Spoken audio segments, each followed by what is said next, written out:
La charla va a ser sobre, como ha comentado Paco, economía conductual y experimental. Y hay que agradecer para el trabajo experimental y la financiación detrás de ello, el laboratorio de economía experimental en Alicante, desde Levengo, que ha financiado generosamente gracias a punto de investigación, este tipo de investigación, junto con el laboratorio de la Universidad de Luz. Como algunos grandes nobeles de la economía intentan hacer para motivar sus charlas, la primera diapositiva, en lugar de texto, es una gráfica, en la que idealmente os pido pensar qué decisiones vais a tomar vosotros, como si fuerais en un laboratorio tomando una decisión incentivada. En esta decisión tenéis a mano izquierda la opción A, que es un pago seguro, que varía entre 0 y 1000 pesetas. Y la opción B es 1000 pesetas o 0 a cara cruz. ¿Okay? Con lo cual tenéis 21 decisiones y tenéis que elegir entre A y B en cada una de ellas. ¿Okay? Si queréis podéis pensarlo pocos segundos. No sé si lo verán todos. La decisión es... ¿verdad? Esto tendría que ser mucho más grande. Yo os lo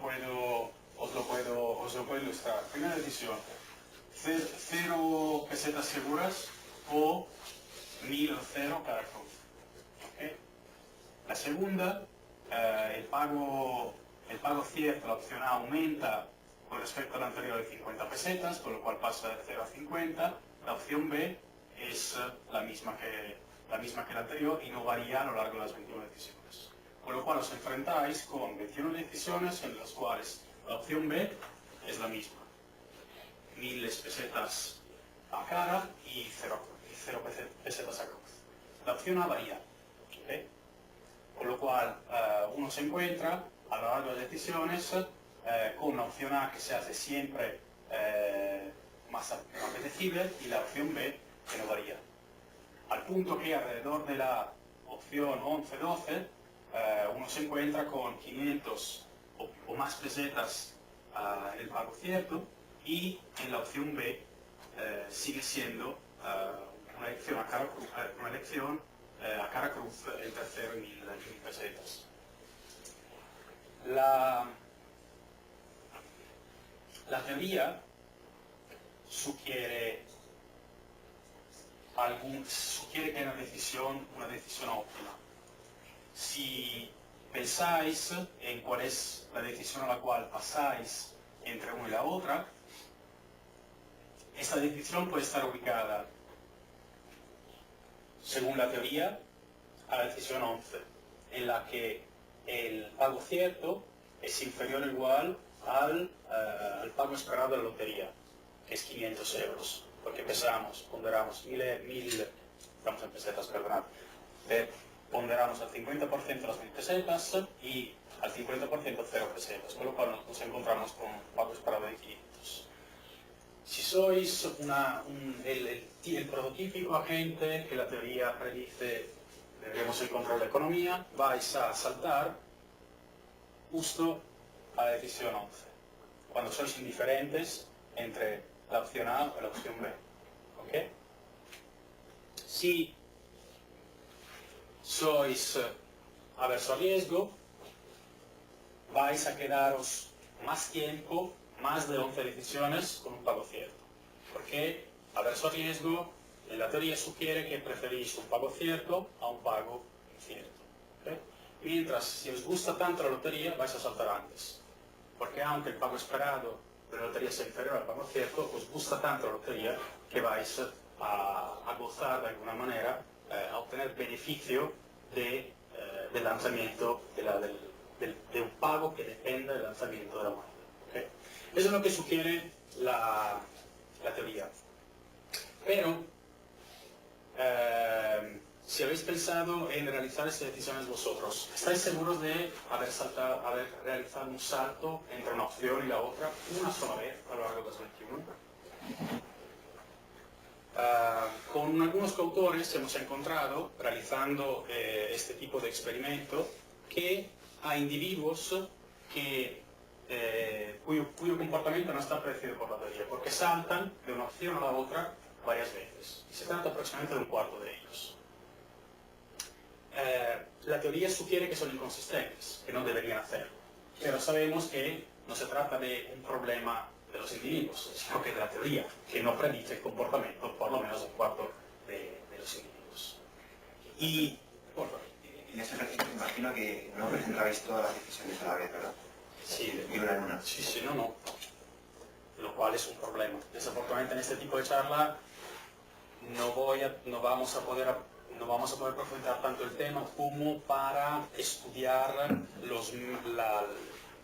estudiar diferentes métodos para elicitar la que en economía llamamos preferencias y pensar qué método es más preciso para elicitar preferencias que sabemos no ser observadas. Pero el punto es muy correcto. Pensé añadirlas, pero al ser un tema técnico, quizá lo podemos pensar en mayo. Para dar una respuesta corta, hay un método que es metodológicamente superior a esto, al que he presentado, y consiste en lugar de presentar las 21, presentar dos tartas que son las dos opciones. Y además, al variar las probabilidades en las diferentes tartas, lo que uno hace es no solo no tener el problema que tú has comentado de ver 21 decisiones, una detrás de la otra en la misma pantalla, simultáneamente, sino también de evitar un efecto de orden. Porque incluso si yo las veo una a la vez, tengo algo de memoria de la decisión anterior y el efecto de orden puede modificar mi decisión. Eso sugiere que hay un punto profundo sobre la realización de la medida, que en este caso, al no tratarse de un experimento determinístico, sino que de un aleatorio, no llamamos en economía medidas, sino proceso de licitación. Pero el problema es lo mismo. Realizamos unos errores en la medida que pueden tener un comportamiento que no es deseable. Volviendo al punto de los objetos que la teoría no predice, su comportamiento, parecen seguir patrones distintos que han sido recientemente teorizados. Un patrón es un comportamiento impulsivo que la teoría no predice y se podría estudiar más precisamente si uno midiese, por ejemplo, el tiempo de respuesta, el tiempo de respuesta en el que se ha realizado el ejercicio. Otro, más basado en la teoría, es que diferentes individuos pueden tener diferentes anclajes. En la pantalla misma pueden pensar que un punto de referencia se ubique en algún sitio de la pantalla o en su cabeza. Y eso puede estar basado en sus creencias y su condición sociodemográfica, género, riqueza u otras características que pueden influir a la hora de realizar este mismo ejercicio para dos personas distintas. ¿Okay? Y aquí enlazo esta decisión bajo riesgo, que es una decisión con la que nos enfrentamos a diario a partir de la decisión entre el autobús y la metropolitana como medio de transporte, pasando a decisiones más relevantes sobre la inversión de nuestros ingresos, siempre renta fija, acciones o productos financieros más complejos. Y os propongo otro ejercicio que idealmente aclara lo que la teoría no puede predecir de este 25% de sujetos que ha tomado decisiones en el laboratorio en Alicante, y la teoría sigue estando al oscuro sobre cuáles son los determinantes de esta decisión. En la primera decisión tenéis 1000 pesetas y podéis elegir entre la opción A, donde ganáis 1000 pesetas a cara cruz, o la opción B, donde tenéis 500 pesetas en la mesa, pago cierto. pensar quién va a elegir A, pues tardar pocos segundos y pensarlo, es una decisión relativamente sencilla. Otra vez entre una lotería y un pago ciego. Ahora pasamos a otra decisión. En esta, la riqueza que uno tiene antes de... la riqueza que uno tiene antes del experimento son 2.000 pesetas. La opción A implica perder 1.000 pesetas a cara cruz. La opción B implica perder 500 pesetas seguro. ¿Ok? Aquí, ¿quién ha elegido A? Lo que se ha elegido en un experimento famoso que ha ganado el Nobel a uno de los dos autores es que en el problema 1 ha elegido A solo el 16% de las personas, mientras B el 84%. Mientras en el problema B el 70%, la frecuencia relativa de la decisión de A ahora es mayor de la de B. ¿Okay? Esto parece consistente, pero según los modelos neoclásicos, según los modelos canónicos no lo es. ¿Por qué? Porque si pensáis en el problema A, incluyendo the overall payoff, el pago que uno tiene antes de realizar el problema, se trata de 2.000 euros en el caso de la opción A, en la que se ganan 1.000 euros, y en la opción B de... de 1.000 euros.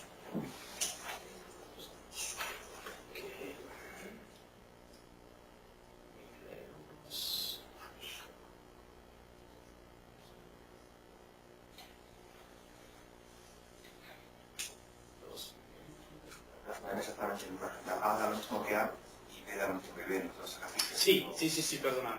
Sí, perdonad, me he pasado a B, sí, se trata exactamente de 1.500.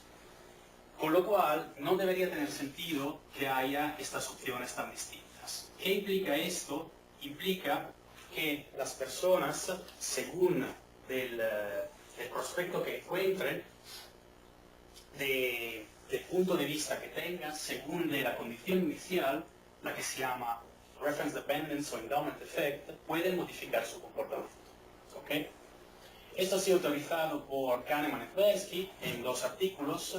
Repito, estas intuiciones han sido tan profundas como para permitir a Daniel Kahneman de ganar el Nobel en 2002, si no recuerdo mal, y que se concluyen esas conclusiones que afectan las decisiones de los individuos,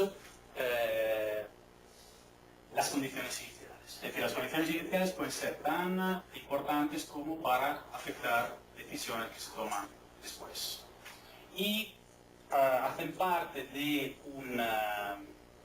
un conjunto de intuiciones que han sido llamadas prospect theory, o teoría de prospectos, que han permitido a Kahneman ganar el Nobel. Desde aquí intentamos enlazarnos con la economía experimental. La teoría de Kahneman y Tversky ha sido fundamentada con experimentos de ese tipo que han permitido comprobar que la teoría neoclásica no era equivocada, sino que realizaba supuestos implícitos que no se cumplían en la realidad, como en este caso, no tomar en cuenta el hecho que según las características iniciales que pueden variar para diferentes personas que participan en el experimento, las decisiones que se toman en ese experimento pueden ser distintas. Y de ahí el endowment effect. ¿Y qué hacen los experimentos? Intentan contrastar predicciones de modelos teóricos que no han sido contrastadas anteriormente.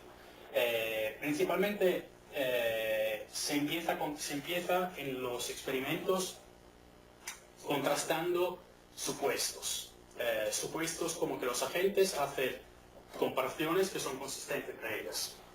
Es decir, que, por ejemplo, son la capacidad de comparar de los sujetos es tal que pueden comparar cualquier pareja o tripleta, si hace falta, o diferente conjunto de bienes o de opciones entre ellas, mientras quizá esa opción no, en la realidad, tiene límites cognitivos, por ejemplo. Y también habilidades lógicas como la transitividad. Si yo trabajo con Paco Álvarez y Paco trabaja con otra persona, yo estoy directamente enlazado con esta persona. ¿Okay? Otro aspecto fundamental sobre el que se basa la economía neoclásica es que los individuos son parsimoniosos y de alguna manera egoístas. Es decir, que lo que hacen es decidir de manera que lo que le importa es solo su consumo, no los de otras personas, por ejemplo. ¿Okay? Aquí introducimos una palabra que se llama utility, que de alguna manera es clave en la teoría de las decisiones en economía, y podéis pensar como cuánto se disfruta, una medida de cuánto uno disfruta, por ejemplo, de dinero que ingresa a final de mes, del trabajo, o de los productos que compra a través de ese dinero y que consuma. Otro supuesto muy importante es que los individuos son capaces de interpretar las probabilidades de manera correcta y las toman como tales. El porciento de éxito en la competición a mí puede parecer muy alto, a otra persona puede parecer completamente distinto, incluso para personas muy parecidas. Con lo cual, este supuesto abre un debate abierto, un debate muy amplio que todavía no se ha cerrado dentro del espectro de las ciencias sociales. De un lado, la economía, que es una ciencia que por décadas ha intentado medir de manera precisa las probabilidades con todas las limitaciones que hay, y al otro extremo, disciplinas como sociología, que han sido menos interesadas en la realidad medida objetivamente y más, por ejemplo, en aspectos más subjetivos de las decisiones de los individuos. Ha habido poca comunicación, sino guerra entre diferentes ramas de la misma disciplina, y parece ser que Kahneman y Tversky, uno de los dos más sociólogo que economista, se han juntado de alguna manera confirmando cómo la multidisciplinariedad en ciencias sociales puede enriquecer la comunidad científica. ¿Por qué? Porque ha permitido abrir una ventana que pone en comunicación la medida objetiva de, en este caso, probabilidades con una medida más subjetiva. ¿Okay? Y esto ha sido un logro científicamente muy importante. ¿Por qué? Porque ha permitido diferentes disciplinas hablar entre ellas como antes no se hacía. Entonces, las predicciones, bajo algunos supuestos, predicen lo que se supone deberían hacer los individuos óptimamente. En el laboratorio, los supuestos, y bajo los supuestos las decisiones se pueden estudiar de forma controlada, de manera parecida a los estudios en ciencia que se realizan cuando se quiere contrastar la bondad de un nuevo medicamento y se da a algunos ratones, mientras a otros ratones se da una pastilla de azúcar, y se estudia el efecto del medicamento sobre los ratones que han recibido el medicamento frente a los que han recibido el azúcar. Por ejemplo, la vida esperada, otras características relevantes para comprobar el efecto del medicamento antes de realizar contrastes sobre seres humanos. ¿Okay? De ahí el enlace entre economía y las ciencias duras en compartir métodos experimentales. ¿Okay? Mientras en ciencia el medicamento es el tratamiento, en ciencias sociales se estudia se intenta modificar características de los supuestos en los que se basan los modelos para ver cómo modificando los supuestos pueden modificarse las predicciones sobre el comportamiento. ¿Okay? Espero que quede clara la analogía. En el laboratorio se estudian problemas de decisiones individuales, como el que he presentado antes, de decisión bajo riesgo, o problemas de decisión colectivos, que pueden variar de repartos de dinero entre dos o más personas, contribución al bien público, u otros tipos de decisiones en las que dos o más sujetos pueden o no coordinarse entre ellos. ¿Okay? ¿Cómo se diseñan los experimentos? Se trata de un campo relativamente reciente porque se ha empezado en economía aproximadamente en los 90, debido a los avances en tecnología informática y también a la gran mole de teoría que no había sido contrastada empíricamente nunca, ¿okay? Sobre la cual se construía más y más teoría como una vivienda que se construye sobre cimientos que quizá no van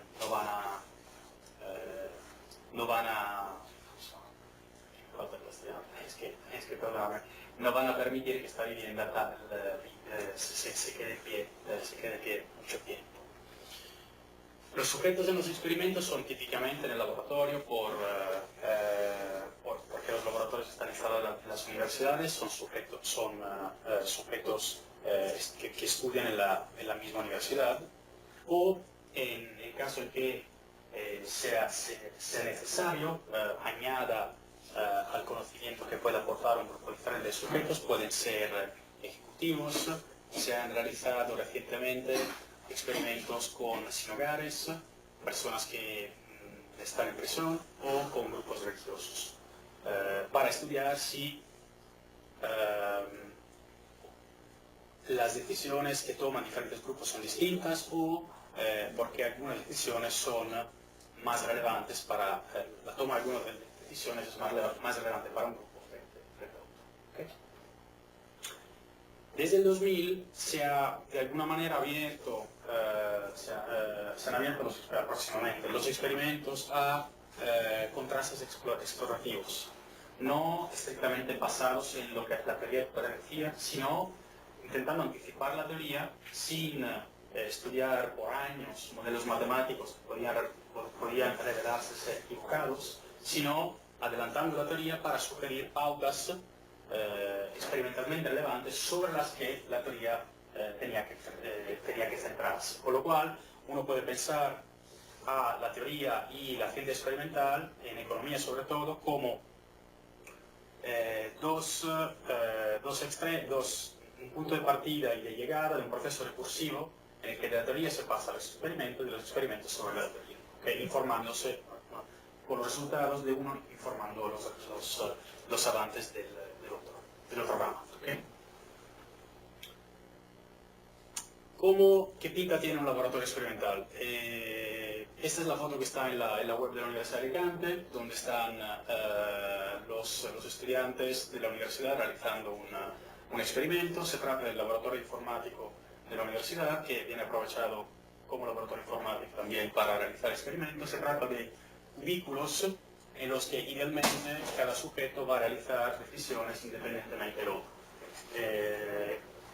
Y los cubículos tienen idealmente la función de evitar que un sujeto mire lo que realiza el otro. ¿Okay? Hemos hablado de Prospect Theory, que ha ganado a Daniel Kahneman el Nobel por esa descripción muy profunda que ha permitido pasar de la objetividad, de vez en cuando extrema, de la economía a la subjetividad de la sociología, y nos ha permitido reflexionar sobre otros supuestos que dábamos por irrelevantes y pueden, por lo contrario, tener una relevancia empírica. Os propongo ahora pensar que vais a obtener una taza si vuestro apellido empieza con la letra entre A y L, y un candy bar si empieza a entrar en meseta. ¿Ok? No es muy excitante, no se trata de un Ferrari frente a un helicóptero, pero la ciencia progresa siempre con menos dinero de lo que quisiera. Entonces, hay un porqué detrás, pero pensar en quién le va a tocar a qué, luego le va a tocar qué, y luego pensar, si habéis obtenido una taza, levantar la mano, o por lo menos en vuestra cabeza si no queréis levantar la mano por temas de privacidad, por lo menos pensar, la voy a intercambiar con un candy bar, y si habéis obtenido el candy bar, pensar, ¿estaré dispuesta a intercambiarla por la taza? ¿Vale? Eso es un experimento que se ha realizado Jack Nash, si no recuerdo mal el nombre, para estudiar el endowment effect. Es decir, en ese experimento, la gente que ha recibido la taza debería ser igual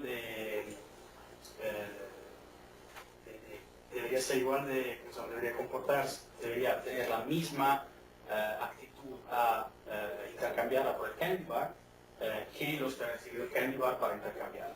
¿Okay? Y entonces, esta es la hipótesis. El reference consumption level, es decir, si he recibido la taza y no el candy bar, afecta mi actitud a cambiarla. Lo que se ha hecho, y aquí entramos un poco más en detalles metodológicos de cómo se realiza un experimento, he intentado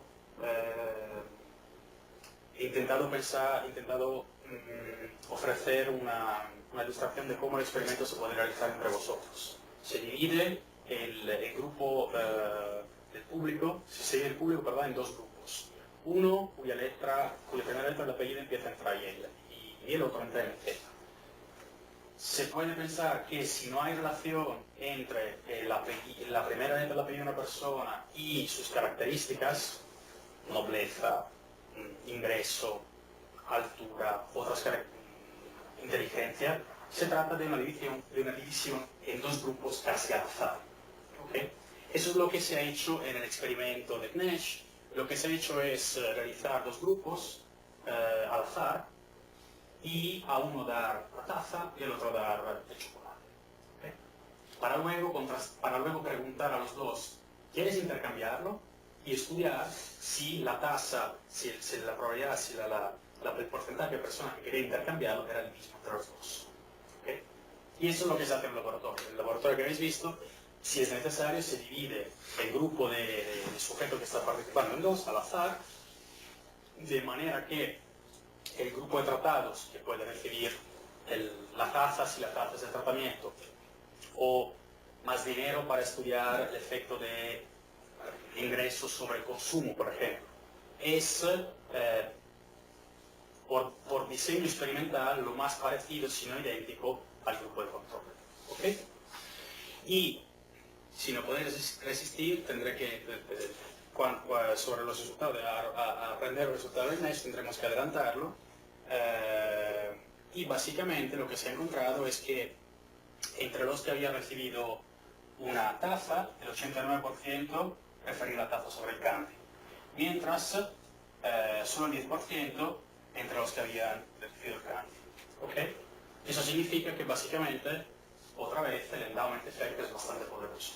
Según lo que es recibido, la probabilidad de querer intercambiarlo puede ser bastante distinta. ¿Okay? Eso es un experimento muy sencillo. Es un experimento de decisión individual en el que no hay interacción, ¿okay? Por lo menos en el diseño experimental. No hay consideraciones de reparto. Si yo decido intercambiarla, quizá todos quieren hacer lo mismo, con lo cual no quedan suficientes tazas, ¿vale? Creencias. Otro tipo de experimentos que vamos a ver en la sección de preferencias sociales si incluyen, si son experimentos en los que los sujetos juegan y pueden haber equilibrios que los sujetos pueden no participar. En este caso, se dice que no hay interacción, no hay componente estratégica en la decisión del individuo. ¿Okay? ¿Cuál es el mensaje que nos llevamos a casa? Es que la condición inicial es relevante, mientras la teoría en promedio no lo toma en cuenta. Vamos a tiempo, 3:30, 5, 40 minutos. Para tener una idea. Seguramente que empezar más tarde de las 5, pero bueno. Sí, sí, diría. Otro mensaje muy importante que nos llevamos a casa de Prospect Theory se puede resumir con un experimento sobre activos. Los que, como antes, entre vosotros tienen un apellido que empieza en Traiel, han comprado un activo a 90 euros, ahora el activo tiene un valor de 50, con lo cual si lo venden pierden 40 euros. Los que quedan del grupo lo han comprado a 60, ahora va a 90, con lo cual se ganaría 30 euros al vender. ¿Okay? Como antes, pensar, si no queréis levantar la mano por razones de privacidad o porque hay gente que aquí está haciendo mucho dinero y no quiere decir mucho dinero. Tenéis el activo que está perdiendo. ¿Cuántos entre vosotros estarían dispuestos, los que lo tienen, estarían dispuestos a venderlo? ¿Okay? Y ahora lo mismo, tenéis el activo que está ganando. ¿Cuántos los quieren vender? ¿Okay? Aquí el mensaje que nos pasa Kahneman en Percy con su teoría de prospects es que si medimos en el eje vertical el valor, en este caso del activo, la función que nos da el valor según si, o en este caso la decisión de vender o menos, según si el activo está ganando o perdiendo, esta función es una función que para dos valores en el eje horizontal con el mismo valor absoluto, por ejemplo, más 100 y menos 100, dan valoraciones distintas. Es decir, que si yo tengo un activo que está ganando, lo valoro tanto, si tengo un activo que está perdiendo lo mismo del que está ganando, lo valoro en valor absoluto menos. Es decir, me hiere más que esté perdiendo 100 de cuánto me da placer si está ganando 100. ¿Okay? Y esta intuición ha sido comprobada, por ejemplo, por unos autores que en Alicante han realizado un mercado de activos estilizado en el laboratorio. Esto es el pantallazo que los alumnos tenían enfrente al realizar este experimento, y tenían diferentes activos y diferentes periodos experimentales, los activos entre filas y los periodos entre columnas, y tenían que elegir según las condiciones del mercado qué activo comprar y vender.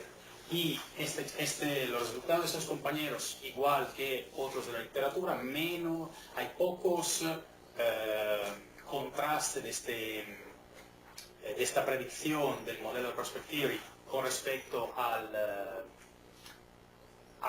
mensaje novedoso que esta predicción nos ha dado. Se rechaza la hipótesis que una ganancia en cierto nivel me da el mismo valor, y una pérdida en cierto nivel me dan el mismo cambio en la valoración, frente a lo que se llama el disposition effect, es decir, hay asimetría en el valor entre ganancia y pérdidas. Si estoy ganando, me ato el activo a mí y no lo quiero vender. Si estoy perdiendo, me quiero despedir de él cuanto antes posible. ¿Okay? Cuando teóricamente todos los que han estudiado finanzas o han perdido dinero en el mercado de activos saben que una pérdida hasta cuando uno vende no se realiza, y una pérdida puede ser, manteniendo un activo un periodo más, puede ser compensada. Igual que una ganancia, un periodo más tarde se puede realizar una pérdida, se puede mudar en una pérdida. ¿Okay? Con lo cual esta asimetría, según los fundamentales de los mercados financieros, no debería realizarse tanto. Si no hay algunos ingredientes extras que otra vez han sido estudiados en todas las ramas de ciencias sociales, entre economía, pasando por psicología, hasta otras disciplinas. Hay preguntas sobre lo que hemos tratado hasta ahora, principalmente sobre decisiones de los individuos. Este experimento lo hicieron para estudiantes de... Solo para Sí, sí, sí. Quiero decir que prácticamente deberían de pensar lo que hemos pensado. Si es verdad. Es un óptimo punto. Un punto a favor de los experimentos de laboratorio es que son internamente consistentes, es decir, que se está estimando un efecto de interés, y este efecto de interés se estima de manera precisa, pero son la generalizabilidad de esos experimentos es muy baja. Los estudiantes son, entre comillas, baratos para reclutar y para llevar al laboratorio, pero el punto es correcto. Uno, quizá no son representativos de la población, y dos, los estudiantes de economía pueden haber estudiado teoría de juegos. Es sorprendente cómo en la disciplina este punto, que yo pienso ser muy importante, no se toma en cuenta. De hecho, en Alemania, donde hay muchos, donde por razones macroeconómicas, un superávit fiscal en 30 años, Italia y España no, hay laboratorios de economía con una cantidad de fondos de inversión que quizá no tienen todos los laboratorios de España o de Italia juntos. En estos laboratorios con tantos estudiantes, el mismo estudiante quizá en un mes realiza 4, 5, 10 experimentos, con lo cual aprende los trucos de realizar experimentos. No solo por haber estudiado economía frente a la disciplina, sino que se hace un usuario, entre comillas, casi profesional. Y sus decisiones quizá pueden ser bien distintas frente a una persona que realiza un experimento por primera vez. En algunos experimentos que en concreto he realizado yo con coautores, he sido nombrado obsesivo por ejemplo, contrastar si quitando los alumnos de economía que habían tomado ya teoría de juegos, los resultados variaban. Afortunadamente no variaban. Con lo cual, la teoría de juegos, equilibrios de Nash y otros conceptos de coordinación estratégica parecen no afectar de manera tan contundente como para preocuparse de los resultados. La lectura pesimista es que no han entendido la teoría. Vale. Sí, sí. No, sí. Lo que sí. El entorno de un experimento no es como el examen, ¿sí? ¿En qué sentido el entorno del examen es relevante? En el sentido de que incentiva a los estudiantes a comportarse como si tuvieran que resolver, digamos, la área del equilibrio de Nash. No tienen papel y lápiz, estas preguntas súper relevantes abren un debate entre quién tiene una idea de coordinación innata, con lo cual no es relevante enseñar que aprenda lo que es un equilibrio de Nash, porque intuitivamente tiene una idea de coordinación estratégica de alguna manera en la cabeza, y otros que, como comentaba Paco, quizá incluso si le enseñas que es un equilibrio de Nash, luego no sabrían ni replicar un ejercicio que han realizado, ni aplicar la misma intuición a un problema de coordinación del mundo real. Pero se trata de todas formas de debates abiertos. Al final, si tenemos tiempo, había preparado una diapositiva en la que intento profundizar un poco más la analogía entre experimentos de ciencias duras y de ciencias sociales, puntos en común y puntos diferentes. Y por ejemplo, todos estos puntos sobre qué piensan, qué anticipan los estudiantes en ciencias duras, un cienciato no los realiza. Contener el medicamento con las componentes químicas precisas, las jeringas para darlo a los ratones, y con medir la vida esperada de los ratones, el cienciato es feliz. ¿Por qué? Porque se trata de estudiar si el medicamento es eficaz sobre una salida que es relevante. Un economista, un científico social, un sociólogo, empieza a pensar lo que yo estoy midiendo ha sido anticipado de alguna manera por los alumnos. Hay características innatas que debería medir porque están de alguna manera confundiendo mi estimación experimental.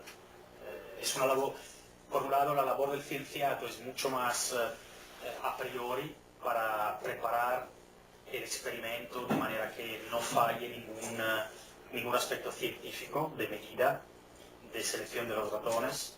El del cienciato social es más a posteriori para interpretar correctamente un parámetro que nos interesa, el efecto que nos interesa. Porque siempre podía estar debido a lo que uno de los sujetos ha aprendido o lo que de manera genética, o lo que lo distingue genéticamente frente a otro.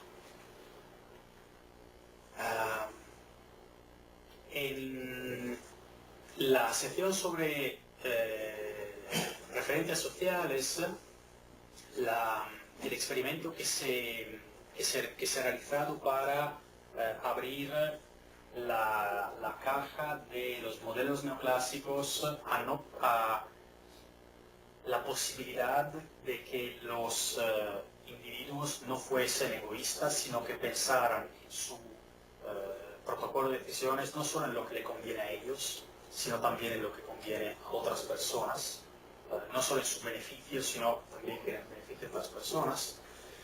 Sean típicamente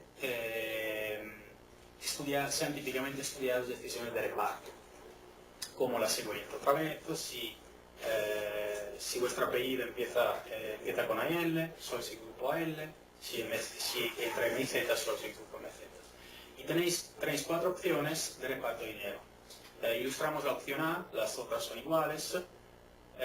Si elegís A, vosotros os lleváis, el grupo AL se lleva 36, el grupo MZ 36, os dividís el grupo cada uno. Esa es una opción, entre comillas, equitativa, mientras la opción C es claramente una opción en que uno de los dos se lleva más, y así la tengo. ¿Okay? Pensar en quién ha elegido A y B. Pensar quién elegiría A y B. ¿Quién elegiría C del grupo A? ¿Quién ha elegido A o B, perdonad? Quiere repartir el dinero de manera equitativa. Quien ha elegido C quiere claramente llevarse más dinero que otro. ¿Okay? Que quiere llevarse, perdón, 2 cosas. Uno, el máximo del dinero entre todas las opciones posibles, 36, 40, 20, 60, y eso implícitamente conlleva que se lleve también un dinero que maximiza la diferencia entre sí mismo y la otra persona con la cual está embarcada y tiene que realizar el reparto. ¿Okay? De manera simétrica, si sois el grupo MZ, quien se lleva A y B tiene preferencias equitativas, quien se lleva D se quiere llevar el máximo. De hecho, en este caso, se podría llevar el mismo eligiendo B, pero si se lleva D, lo que quiere hacer es también maximizar la diferencia entre lo que uno se lleva a uno mismo y se podría llevar el otro. ¿Okay? Además, el experimento consiste en elegir una de las 4. Sí, es un poco más complejo, el experimento es bastante más complejo. La idea era, de alguna manera, induciros a pensar si queréis, según vuestra posición, favorecida o desfavorecida en términos de pagos, elegir una opción equitativa o menos. ¿Okay?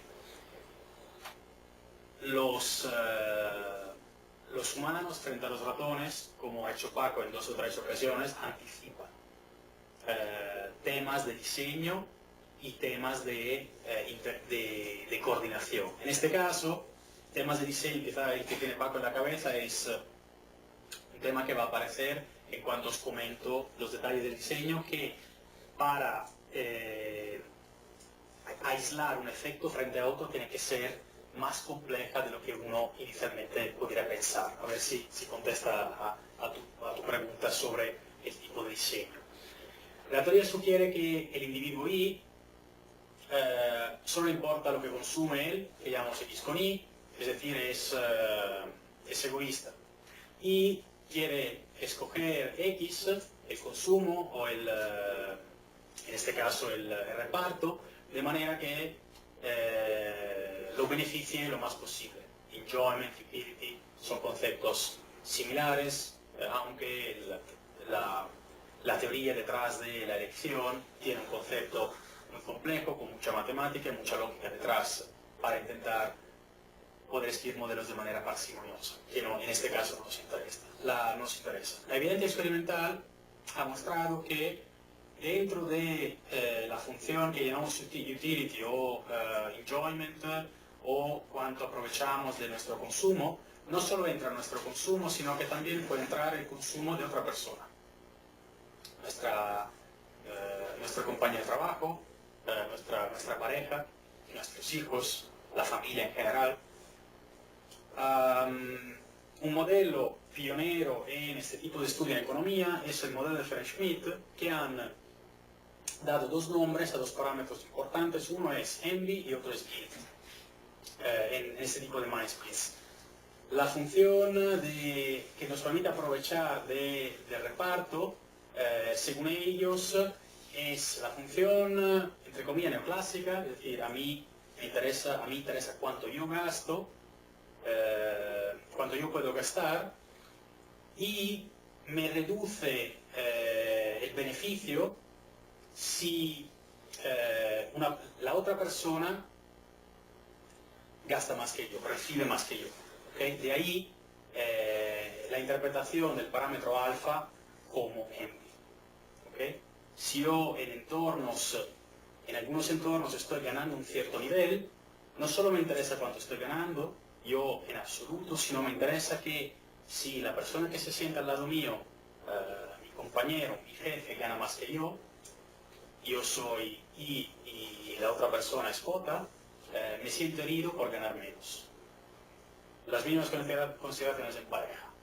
De alguna manera no me viene mal pensar que yo no estoy ganando menos de mi pareja, o si mi pareja gana más, yo me siento de alguna manera infravalorado. ¿Okay? Si pensamos ahora en el opuesto,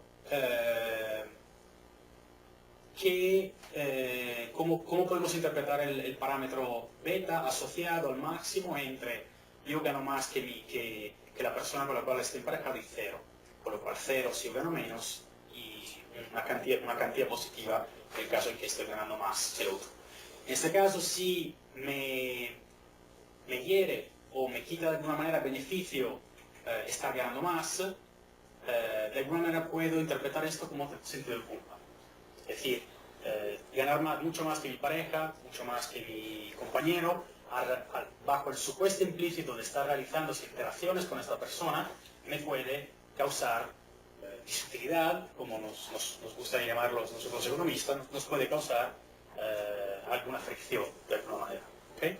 Y este modelo ha sido contrastado empíricamente, experimentalmente, con un diseño parecido al que os he presentado, induciéndose a tomar decisiones con respecto a él, de manera un poco más compleja.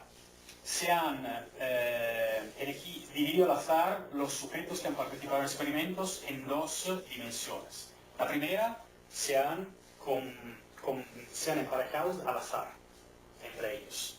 Y luego se han puesto al azar en la posición favorecida o la desfavorecida.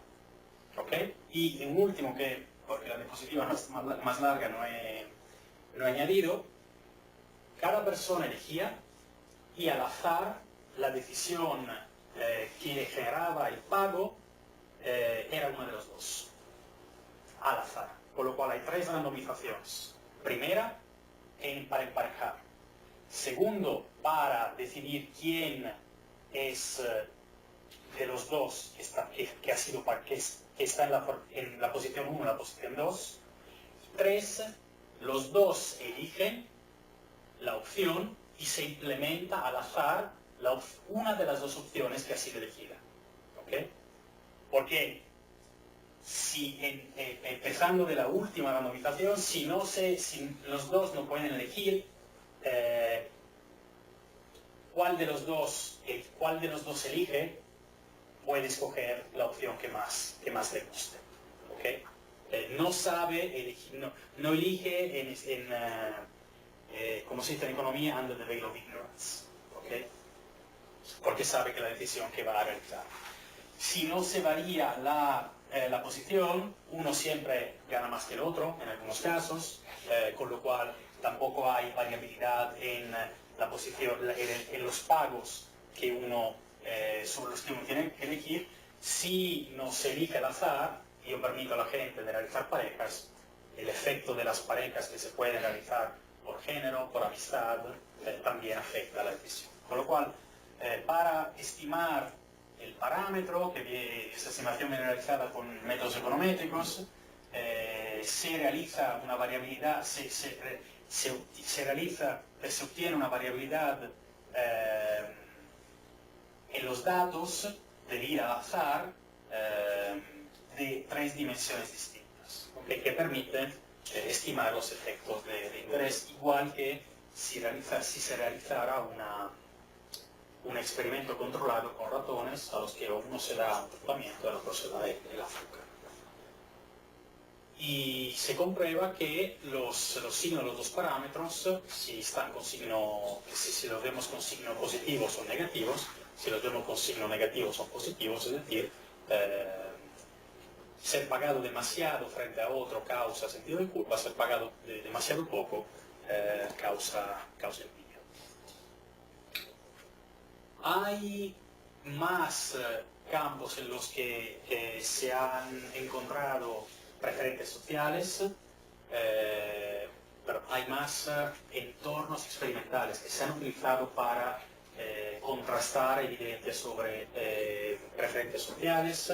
En el caso del juego del dictador, un dictador decide cuánto repartir de una cantidad, con un extremo siendo yo me llevo todo, y el otro extremo, yo por ejemplo, si trabajo con Paco, le doy todo a él.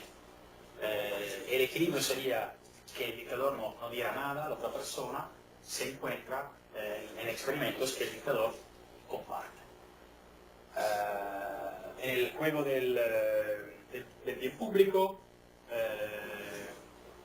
en el caso de la economía clásica, en que nadie comparte, nadie se quita dinero del bolsillo o tiempo trabajado para permitir a otros de disfrutar de estos recursos, también se encuentra que desde la organización de seminarios a esfuerzos para el medio ambiente, hay individuos, hay empresas que de alguna manera tiran dinero que podrían dedicar a su beneficio propio para compartirlos con otros.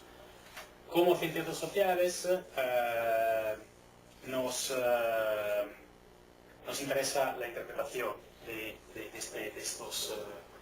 estos resultados.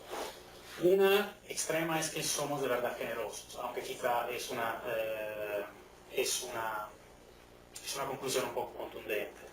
Más probablemente hay un efecto que se llama worm glow, que se puede resumir en que al dar yo obtengo un beneficio indirecto de ser el que ha dado, y yo por visibilidad o por el mismo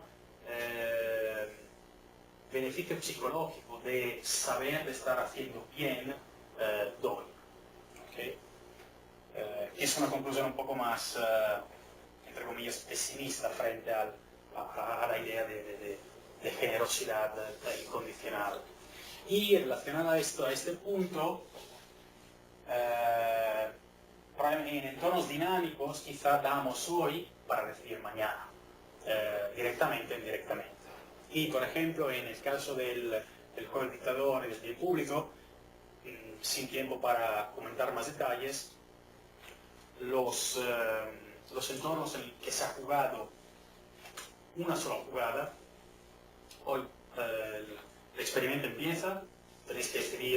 si dar o no, y se acaba. Los resultados son distintos si el experimento es repetido y la gente tiene que decidir varias veces si tenerse todo el dinero o darlo. ¿Okay? Y de hecho yo he realizado algunos experimentos sobre estos temas con compañeros en los que lo que hemos hecho es variar al azar la posición del dictador y de quien recibe el dinero. O de quién es el empresario de alguna manera y quién es el trabajador, para ver si tomar decisiones y asumir las consecuencias de las decisiones que se han tomado en términos monetarios en las dos posiciones permite de alguna manera aprender o de todas formas modificar los resultados frente a mantener la posición del dictador y de quien recibe invariada a lo largo del experimento. Hay una pregunta. Debería seguir de usar incentivos reales económicos para desarrollar para que decidan, para que se pueda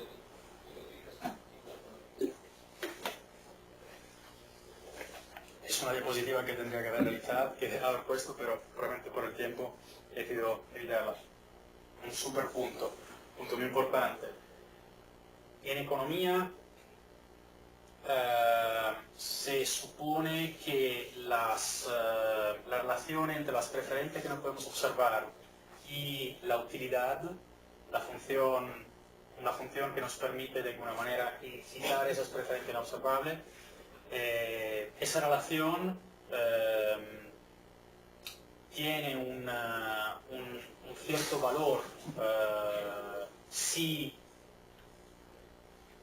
pedimos a las personas, las inducimos a decidir con incentivos monetarios frente a otro escenario en que lo que llamamos preferencias reveladas, frente a otros escenarios de preferencias afirmadas o declaradas, stated, gracias, de preferencias declaradas en las que yo hipotéticamente elegiría naranjas frente a manzana, un activo frente a otro, pero no lo hago en la realidad. Con lo cual no veo las consecuencias de, sobre todo monetariamente, sufro si pierdo, aprovecho si gano de las decisiones que he tomado. De todas formas es un programa metodológico en el que probablemente habrá avances en los próximos años. Como autor en economía experimental, si no se toman decisiones incentivadas, no hay manera de publicar, porque de alguna manera la ciencia avanza por funerales o matrimonios y muy lentamente. En el caso de estar publicando en revistas no de economía, sino más de psicología, hay más atención para detalles que no son simplemente los pagos monetarios. Y probablemente la atención de un científico en el siglo XXI tiene que estar a mitad de esto, con todos los problemas de encontrarse bajo un fuego cruzado. Acabamos con este punto. Por último, por si alguien no ha comido y tiene hambre. El último punto que quiero discutir con vosotros vuelve a ser un problema de decisión individual, realmente para empezar a comprimir sobre esta charla, que espero no haya sido intensa, pesada, aburrida. Y la decisión es binaria entre una hamburguesa y una ensalada. ¿Okay? El título es Snatch, quizá la mayoría entre vosotros habéis previsto por dónde voy. Lo podéis ver en la siguiente diapositiva, por si acaso. Tenéis esta decisión binaria y pensar que la habéis tomado un día y el día siguiente alguien os sugiere cuál es el número de calorías asociadas a cada opción y cuál es el número recomendado de calorías que un adulto medio tiene que asumir al día. ¿Okay? Esto puede o no puede o menos influenciar vuestra decisión. ¿Okay? Y uno quiere seguir comiendo la hamburguesa frente a la ensalada, si es lo que hacía antes, o modifica su decisión. ¿Okay? Se trata de una rama de economía muy conductual, quizá entre las más recientes, the idea of nudging people, pequeños empujones, ¿okay? Que ha ganado el Nobel a Richard Thaler en el 2017. ¿Por qué? Porque se basa sobre un concepto de las preferencias, sobre, por ejemplo, hamburguesas frente a ensalada, que en toda la economía, en toda la teoría económica se han dado por imposibles de medir, sino que simplemente de incitar de alguna manera o de medir de manera ruidosa, y son dadas al nacimiento, o quizás son predeterminadas al nacimiento, quizá antes. Las podéis pensar como un número, un valor que tenéis de alguna manera escrito en vuestro cuerpo, en el alma, y no podéis leer, sino que a través de un proceso de decisiones bastante complejo para intentar recuperar esta información. ¿Okay? Se ha asumido que estas preferencias para activos de riesgo frente a pagos ciertos, la primera decisión que tomamos, para realizar deporte frente a estar frente a la tele, para ahorrar hoy para poder consumir más mañana, son dadas. Experimentos de cómo el que os he enseñado, que han sido realizados en los últimos 10-15 años, y sus resultados se han revelado como tan poderosos para modificar las decisiones de los individuos que los gobiernos se lo han tomado siempre más seriamente para influenciar decisiones de escolarización, sobre todo en comedores escolares para modificar las decisiones sobre la comida saludable para los niños. Y ese tipo de experimento de alguna manera rompe un poco esta idea de que las preferencias son predeterminadas, sino que de alguna manera las a mitad entre economía y filosofía divide en preferencias profundas que no varían y metapreferencias de alguna manera un poco más suaves que sí pueden ser influenciadas. Y como ciencias sociales, que de alguna manera intentamos maximizar el beneficio, entre comillas, de la sociedad, la idea que hay una parte de preferencias que se pueden influenciar hacia, entre comillas, lo positivo, abre de alguna manera un camino que está todavía por explorar. ¿En qué sentido, hasta qué nivel esto es posible, hasta qué nivel esto es deseable, dónde uno se tiene que parar? Y sí, eso es un poco lo que quería comentar sobre el punto. Si tengo 3 minutos más, quería cerrar mi charla sobre métodos que han sido adoptados en economía en los últimos 20 años y han sido la estrella polar en ciencia desde 500 años quizá, con herramienta científica que se ha ido desarrollando a lo largo de los siglos. Todos queremos estudiar la relación entre X y Y. En ciencia se experimenta casi únicamente sobre animales y X es en promedio un componente científico, químico, electrónico, físico, cuyo efecto se quiere estudiar sobre una medida de interés científico. Mientras en ciencias sociales los sujetos son humanos y como muchas preguntas han permitido razonar, son seres que diferentemente de los animales piensan hoy para su futuro, anticipan acciones, tiene una cabeza, tiene un cerebro que como los animales, tiene un nivel 1 que en inglés se define como binario entre fight and flight, es decir, o o Lucho o Mescapo, y se ha comprobado con estudios neurológicos que a lo largo del tiempo desarrollan el que se llama un nivel 2, que permite afinar este pensamiento de manera más sofisticada, intentar desarrollar herramientas para no encontrarse en entornos 0-1 entre o Uyo o Lucho, sino que hay entornos intermedios como negocio.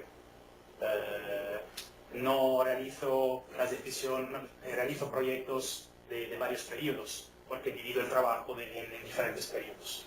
Con lo cual, todo ese tipo de razonamiento hace que los experimentos en ciencias sociales son más difíciles de diseñar y sobre todo son más difíciles de interpretar los resultados. Por otro lado, permiten estudiar junto con otros científicos sociales y, por ejemplo, con neurólogos, el impacto que la profundidad, la complejidad de nuestro cerebro tiene sobre estas decisiones a lo largo de nuestra vida. Se trata, frente a las ciencias duras, de una rama que tiene unos 30 años máximo, con lo cual muy joven, y la complejidad del comportamiento del ser humano, del estudio del comportamiento del ser humano, hace que el tratamiento es completamente distinto en ciencias sociales frente a las de ciencia dura, y se trata de información, se trata de una cantidad de dinero, lo cual hace que, como he intentado comentar un poco a lo largo de la charla, la interpretación de los resultados es más compleja, sujetas a cambios. Por último, comento que además de los experimentos de laboratorio sobre los que me he enfocado hoy, en economía y en otras ciencias sociales, ciencias políticas, sociología, psicología, se han estado realizando experimentos recientemente, quizá en los últimos 10 años, afuera del laboratorio. Un poco para intentar superar la limitación que el laboratorio tiene, es decir, solo se pueden llevar estudiantes, solo se está tomando decisiones en un entorno estilizado, sino que no se trata de decisiones que se realizan en la marcha a lo largo del día.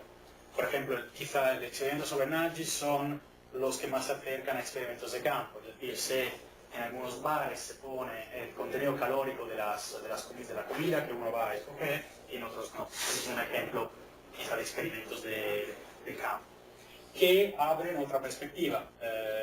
¿Por qué? Porque permiten, uno, estudiar el comportamiento de sujetos más parecidos a los de la población de referencia, y dos, permiten contrastar predicciones que no están simplemente, que no valen simplemente o no se pueden simplemente contrastar en el laboratorio. Porque permite, por ejemplo, el seguimiento de las acciones del individuo que ha recibido una cierta información a lo largo de diferentes periodos. Y con esto he concluido y os agradezco el tiempo, y cualquier pregunta estaré encantado de contestarles.